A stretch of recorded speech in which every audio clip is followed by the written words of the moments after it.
So in the last handful of years, there's been a rise in popularity about something called attachment styles. More than likely, you have at least heard about these attachment styles, what they mean in the context of relationships with other people, more often than not, romantic relationships. And I get questions about attachment styles all the time, and I've had many people request that I make a video talking more about this, and how do we approach these attachment styles in the context of the law and conscious manifestation. And this is a topic that I haven't specifically covered yet, so I am thoroughly excited to dive into this one. So if you are wondering how to deal with a certain kind of attachment style, whether that be you or a specific person, if you are curious about what this means in the context of the law, then you're going to want to stick around because this video is definitely for you. By the way, hi, I'm Missy Renee. And on this channel, we talk all things manifestation and the law of assumption. So if that's a topic that you want to learn more about, then definitely be sure to subscribe to my channel, hit the bell icon for notifications. And if you enjoy this content, be sure to hit that thumbs up button. If you're interested in any of my resources, such as my coaching programs, my workshops, or masterclasses, I got links to all of that down in the description box below. So don't forget to check that out. By now, if you are like most people, you have probably already heard of these so-called attachment styles. But for those who may not know, for those who may be new to this, really quick recap. In this theory, there are 4 types of attachment styles: anxious attachment, avoidant attachment, fearful or disorganized attachment, and lastly, secure attachment. And it claims to correlate with any kind of trauma or upbringing that we experienced in childhood. The theory goes that whatever the experience we had in childhood is very much what forms and shapes our attachment style when we get older. And for many people that I've coached in this community, it is usually often somebody who perceives themselves to be an anxious attachment, fearful of abandonment, desiring a partner that is more of an avoidant attachment, or somebody who distanced themselves. So what do we do about all of these theories? What do we do about attachment styles? What do they even mean in context of the law? Well, this is the important part of the video, so pay close attention and take notes. In the case of attachment styles, the very best thing that you can do is drop the idea of these attachment styles. And let me explain. We must learn to stop perceiving and focusing on somebody's so-called attachment style, whether it be yours or your SP, because ultimately these are just stories and perceptions that you are telling yourself and that you are essentially agreeing to.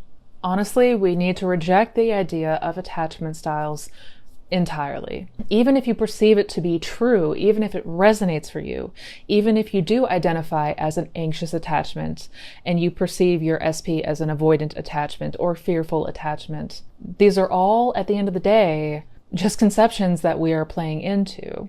They are ultimately our assumptions that we are forming or feeding into. And these kinds of conceptions and stories, like attachment theories, all play into our self-concept. And it only creates and forms new assumptions about ourselves and our person. Once we have this idea of an attachment style, and we begin to identify with this perception, we start to perceive things and try to solve things from said perception. We start to go into research mode about how to manifest somebody who is an avoidant attachment. How do I heal an anxious attachment? And on and on and on. Basically, these kinds of things, like attachment styles, have us completely distracted and losing the plot, because it is another effective way to condition our desire. We are putting unnecessary barriers up by forming these new assumptions, and we do not need to make this harder for yourself. The thing is, we apply meaning to everything in our life. It's how we make sense of this world and how we make sense of ourself and the circumstances and what's going on around us. And then we go on to form attachments to these meanings and beliefs. And if we've been attached to this meaning or belief for some time, we begin to identify as that. We begin to identify as these conceptions that we hold and the meaning that we've given to it. It begins to feel like this is who you truly are. It's going to feel difficult for you to separate from this conception or idea. This is how an assumption is formed in the first place. We have given meaning to this idea for a perpetually long time, so much so that we fully identified with this state.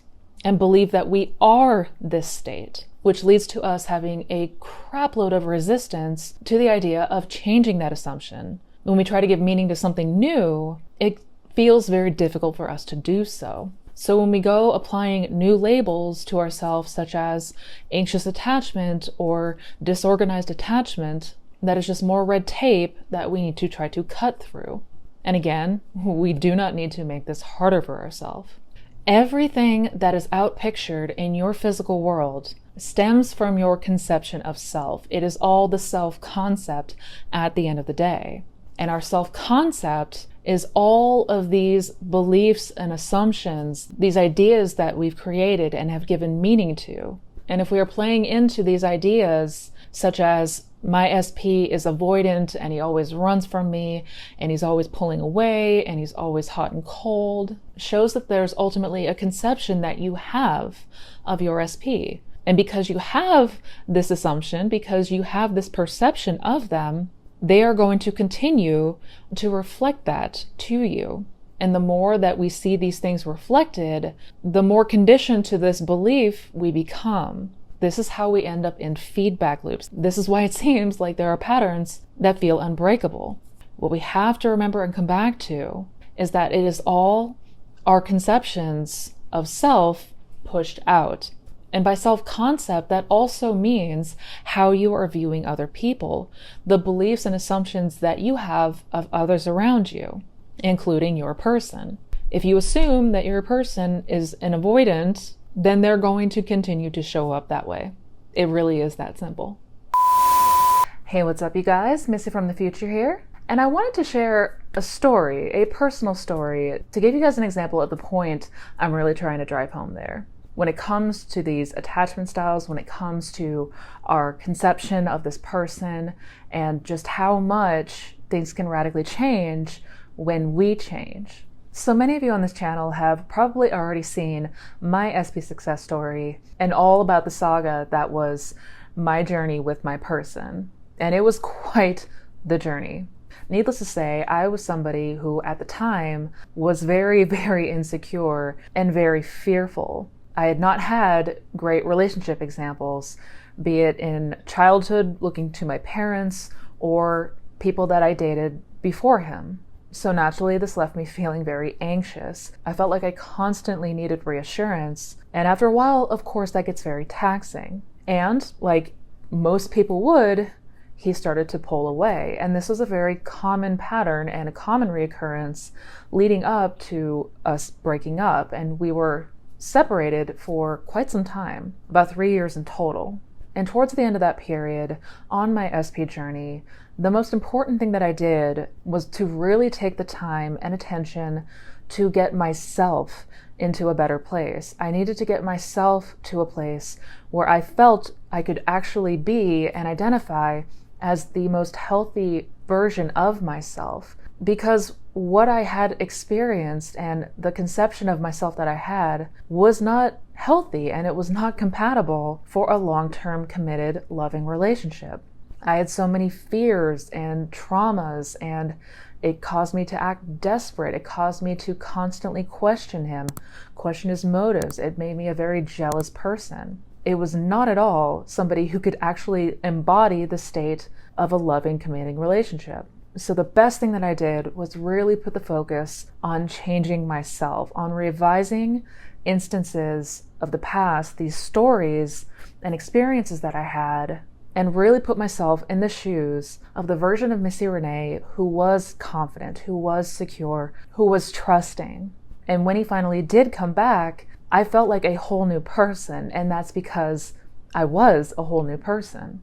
And an example of that was something that happened a couple months after we had just gotten back together. So both him and I at the time were freelancers. And so that meant fluctuating work schedules. Sometimes there would be periods where we had more free time, and other times we would be very busy. And at one point, a few months into us being back together, he started to get really busy. And I started to notice that he was pulling back a little bit. And at first I didn't really give it much notice. I genuinely thought, okay, well, he's working a lot, so he's going to be more tired and pull back a little bit, and that's fine. And I genuinely meant that. But then he started to retreat even more. He started to become like almost reclusive. And again, I was like, okay, this is a little odd here. And at one point, I vividly remember sort of checking in with myself and noting how I felt, because by that point, I had gotten exceptionally good at self-observation. So I checked in, just kind of scanned and see how I was feeling, and I genuinely wasn't concerned. And I remember being floored by that, because the old Missy would have reacted and responded in a very different manner. The old Missy would have panicked at the first sign of him pulling back, beginning to act somewhat avoidant. And this led on for about a week and a half or so, 2 weeks maybe, leading up to the weekend before my birthday. I didn't really have any set plans. We're very much kind of go with the flow types of people, but he did tell me the day before the weekend that he was going to be swamped and that he was going to be doing a lot of overtime that weekend. So unfortunately, he wasn't going to be able to hang out, and he promised to make it up to me and all that. And I was, of course, a little bit bummed, but again, I didn't really think anything of it. I was like, okay, well, that's okay. There's other weekends coming up. We'll do something then, maybe next weekend.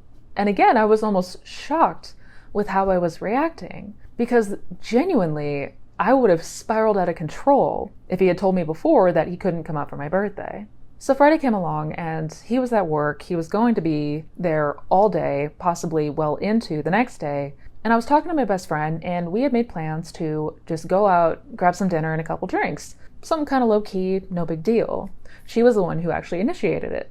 So I got ready and I met up with her, and we went to one of my favorite spots in town at the time. And I walk in and there's my person with a group of people, a massive group of friends, some of which I hadn't seen in years. There had to have been 30 or 40 people there, and it was just us. There was nobody else there. It turns out that my person had been planning for the last 2 weeks to surprise me for my birthday, and my best friend was actually in on it the whole time. And that night was absolutely magical. That was the first time that I could remember that I had that much fun, surrounded by people who I loved and cared for deeply. We drank, we danced, we laughed. It was the best time. It was the sweetest thing I had experienced up to that point. And he even apologized that day for how distant he had been. But he basically said that he's really bad at keeping surprises, so he wanted to do his very best to not give anything away or accidentally slip up. And so the whole time I was just deeply moved, but also I knew that there wasn't anything fishy going on. I knew that either, he just had to work hard or whatever. I had no idea that he was planning a surprise for me. But rest assured, the Missy Renee from the old story would have completely gone to the worst case scenarios. I would have panicked. I would have been in my head all day. I would have been anxious as hell. I'd have been accusatory, all of these things. And because I now felt genuinely secure within myself, secure within our relationship, it turned out to be one of the best weekends I've ever had. So I wanted to share this story to give you guys a good example of what I'm driving home here, the point that I'm really trying to make, the importance of self-concept and how everyone is truly you pushed out. If I still had all of those same fears and anxieties and insecurities, it would have played out very differently. It probably would have been a whole terrible thing in and of itself. But from where I was and what I felt and the confidence that I had within myself, it was incredible. So the moral of the story is this. You will know the change has taken place within you based on how you feel, based on how you react, based on how you are perceiving things, how you are perceiving them, how you are perceiving yourself, the stories that are coming up for you. And why I stress so much that this is ultimately about the change we need to make within ourselves, that we need to get ourselves to a place of security first. Because what you will see from that is that everything in your 3D will change. Everything in your 3D will reflect that very best version of you. Just had to share that little story. Thought you might enjoy it. Bye, guys. If we want to change ourselves, which is ultimately what we must do if we desire a change to the 3D, We have to stop identifying with these old patterns and conceptions. If you want your SP to reflect differently in your 3D, you must change the beliefs and conceptions that you have about that person. Basically, you must stop seeing them as somebody who is an avoidant.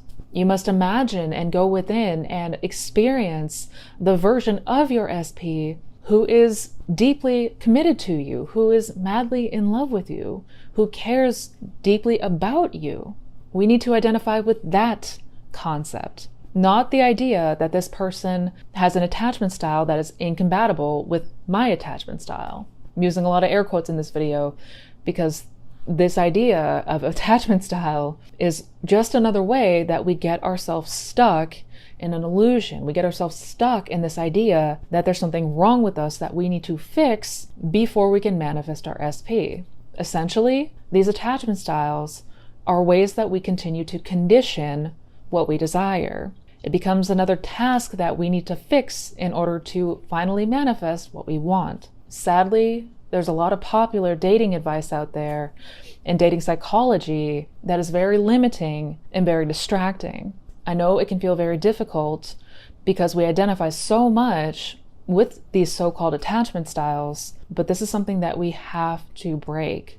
And we do this through the change that we are ultimately making here in our self-concept. Because at the end of the day, the whole point of all of this, the only aim and objective that we have here is change of self, is changing these conceptions of self, is removing any and all of the old labels that we once identified with that kept us stuck or that kept us feeling very small and anxious or as a victim. We must do away with all of that because, again, it is whatever you identify with. It is whatever you identify as. It is whatever you naturally believe and assume about yourself and your person that becomes reflected. So we have to do away with all these old ways of thinking and all of the new and jazzy psychology coming out around relationships. If we want to truly buy that pearl of great price, we must detach ourselves from whatever meaning we were giving that is not ideal. Change in our self-concept and detachment from that old story is the name of the game here. And I've made videos talking more in detail about self-concept and how we begin to change said concept. You can check out that video I made here, and also a video I've made about detachment. You can check that one here. But ultimately, we must be incredibly observant with what we are identifying with and what we are giving meaning to. Because as long as it is still that same story, we're going to continue to see the same outcome. So transcend the idea. Throw away the idea of attachment styles and you're this type of style and they're this and how do I get rid of all of that. The only thing that we need to change here is our own conception of self. What we are identifying as, what we are believing and assuming about ourselves and other people. Because once we do this, once we remove all of these old labels and all of the old ideas, once we really begin to feel into and experience ourselves as the version of us that is secure, that is trusting, that is confident, and that is deeply loved, once we stop conditioning what it is that we desire and get out of our own way, once we do this, once we understand this, that's how you're going to see the desired changes in the 3D. That is how you're going to finally manifest everything that you want. So I hope you guys enjoyed today's video. I hope you found this helpful. I hope you found it informative. If you did, don't forget to give it a thumbs up.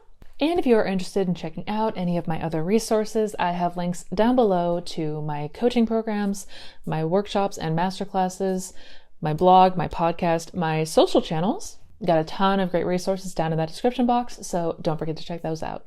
Also, don't forget to check out the other videos on this channel. Don't forget to check out my Manifestation Fundamentals playlist. Each video is a different topic, but it all pertains in how to manifest the best life ever. So until we meet again, you guys, as always, please take care, be well, and never forget to identify with the very best version of you. Always. Happy manifesting, guys.